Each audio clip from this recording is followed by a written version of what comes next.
Well, friends, good morning. So, we are taking up today marine cargo claims. Marine cargo claims. Marine is a different class of insurance.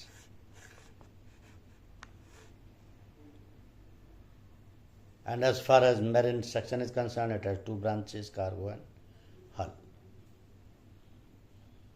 So today we will be confined to marine cargo claims only. A claim upon a policy of marine insurance goods may arise upon the happening as the result of insured perils like total loss, actual or constructive, particular average, that is partial loss, general average loss, expenses which are shoe and labor charges and particular charges, salvage charges, forwarding expenses, extra charges, subject to the risk covered and excluded by the clauses. All the above type of losses are recoverable under the three sets of institute cargo clauses. So marine total losses fall into two categories: actual total loss and constructive total loss. Actual total loss of the subject matter insured may occur when it is destroyed, that is physical destruction by a peril insured against, such as sinking in deep water in a hurricane at sea, or after collision or destruction by fire or by enemy in times of war, or where it loses its species, that is, it is so damaged that it is no longer a thing of the kind insured. For example, where a shipment of dates is so badly damaged by sea perils that they are condemned as unfit for human consumption, or when cement turns into concrete following contact with water, or where the assured is irretrievably deprived thereof, as when a ship and cargo are captured and condemned in the time of war. So destruction thus is not essential to a claim for actual total loss. So where the goods are in a ship that has been posted as missing, a missing ship may be presumed an actual total loss when after the lapse of a reasonable time no news of her is received. So Section 56 of Marine Insurance Act 1963 provides that where goods reach their destination in a specie but the region of oblivion or marks or otherwise they are incapable of identification, the loss, if any, is not the total loss but must be dealt with as a partial loss. So measure of indemnity for actual total loss is the insured value under the policy. Then comes the constructive total loss, CTL. This arises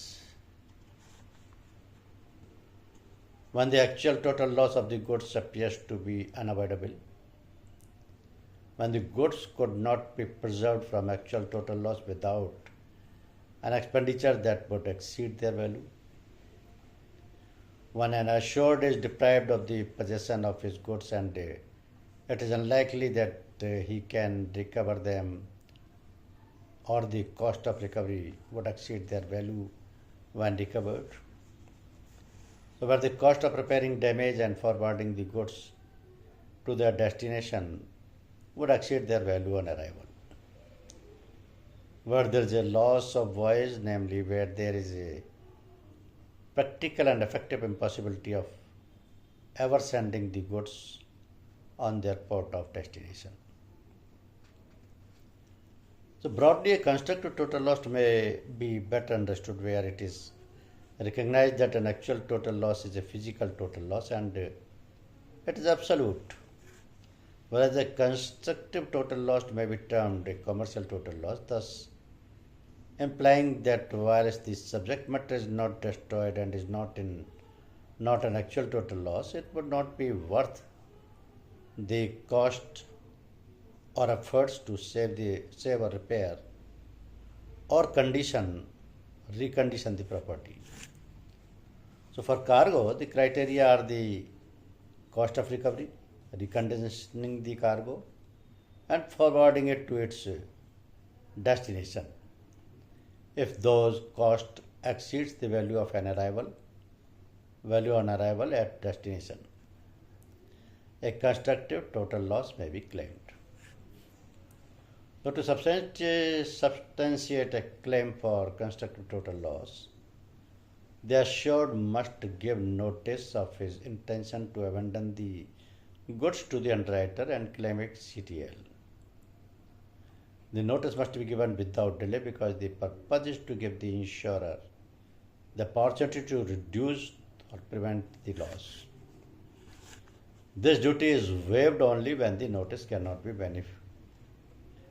benefit the insurer or when he waives the duty. If the insurer accepts the notice, he admits liability for the claim and accepts the responsibility for whatever may remain of the goods. So in practice, the insurer always rejects the notice in the first instance, thereby reserving his position until all the facts have become available by the waiver clause of the ICC. Measures taken by assured with the object of saving, protecting or recovering the subject matter shall not be considered as a waiver or acceptance of abandonment or otherwise the right of either party.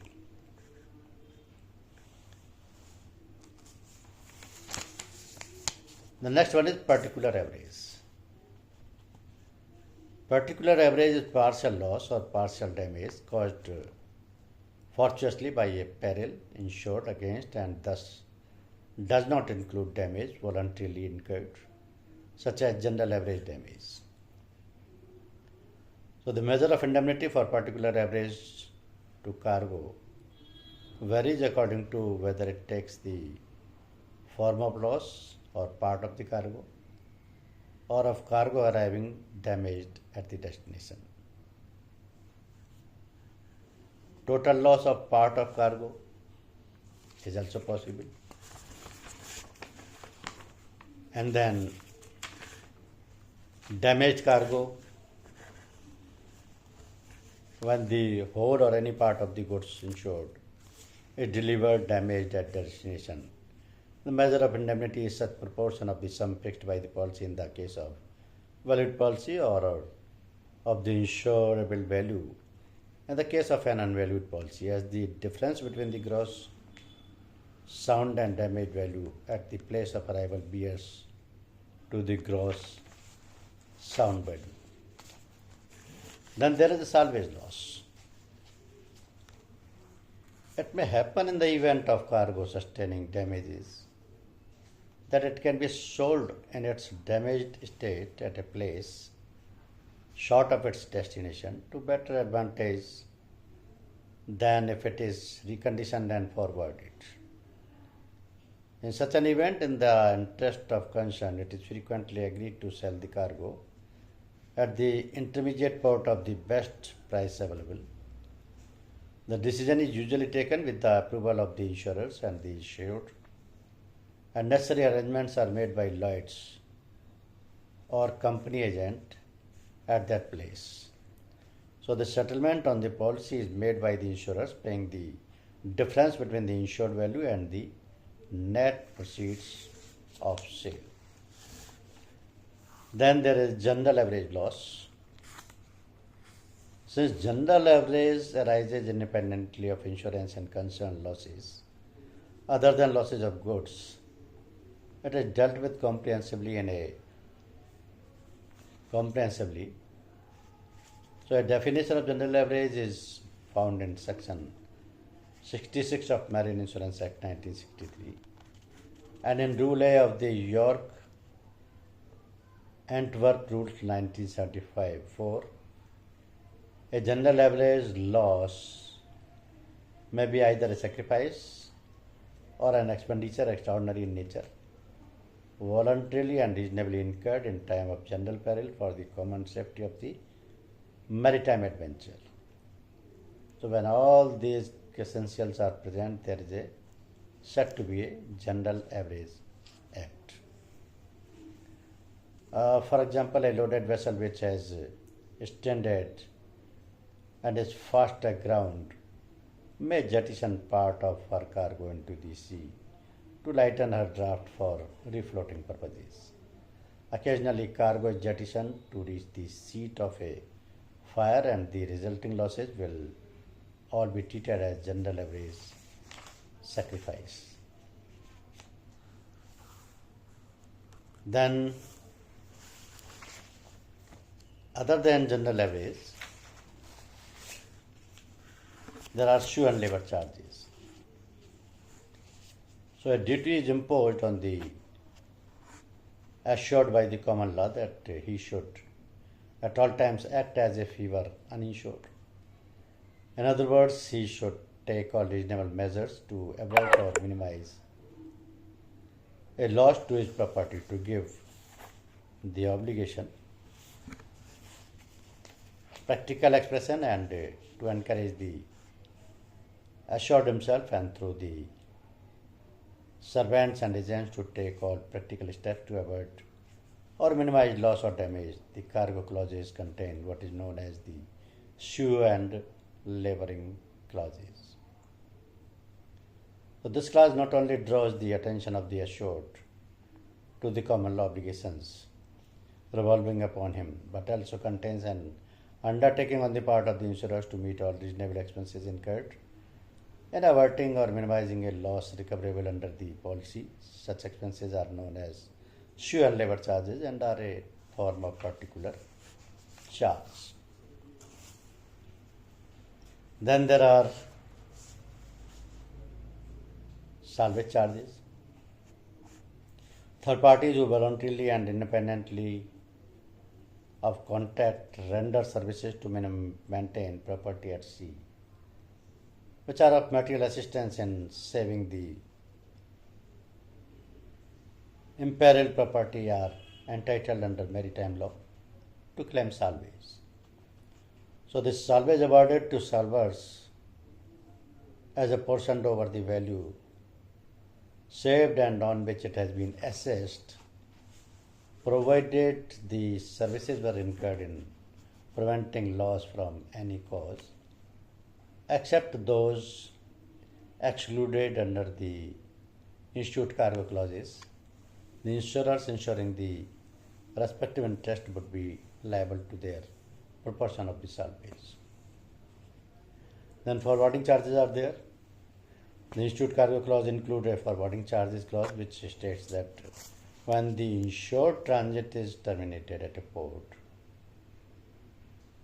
or place other than the policy destination as a result of the operation of an insured peril, the insurers agree to reimburse the assured for any extra charges properly and reasonably incurred in unloading, storing, and forwarding the insured goods to the policy destination.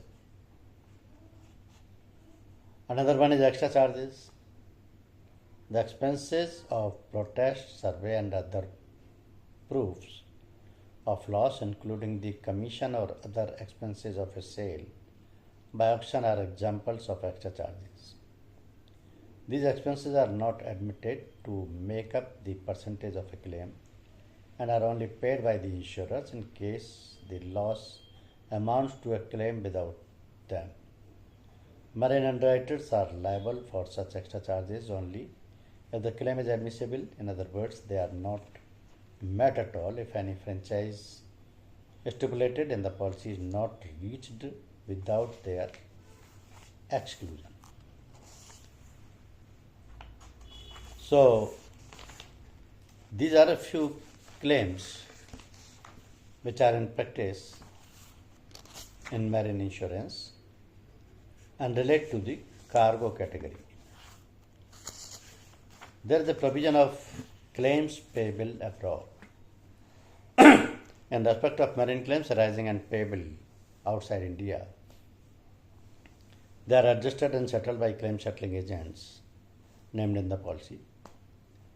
So the claim settling agents will have to be reimbursed with the amount of the claim settled by them. Alternatively, the settling agent collects complete documents in support of the claim and forward them to the underwriting office after adjustment for payment. In either case, the permission of the foreign exchange control authorities in India has to be obtained by making an application for remittance. So the company's bankers in India assist in obtaining the necessary approval and prepare the draft for the claim amount in foreign currency. This draft is then sent to the claimants abroad or to claim settling agents, as the case may be. So the remittance must also cover the survey and the settling fees of the agents. This is normally as per the Lloyd's scales of fee. So for certain settling agents, the underwriting office in India has opened letter of credit in favor of these agents, and they are authorized to settle the claim direct with the claimants and draw the amount from the letter of credit established in their favor. Advices of such claims paid are sent to the underwriting office periodically. The last one is recoveries from the third parties. Prospects of recovery should be actively followed up as they help to reduce the claim ratio. And recoveries in cases of marine cargo claims are normally done either out of court or through court, and a good amount is fetched because third party involvement is there. So this is all about marine cargo claims. Thank you.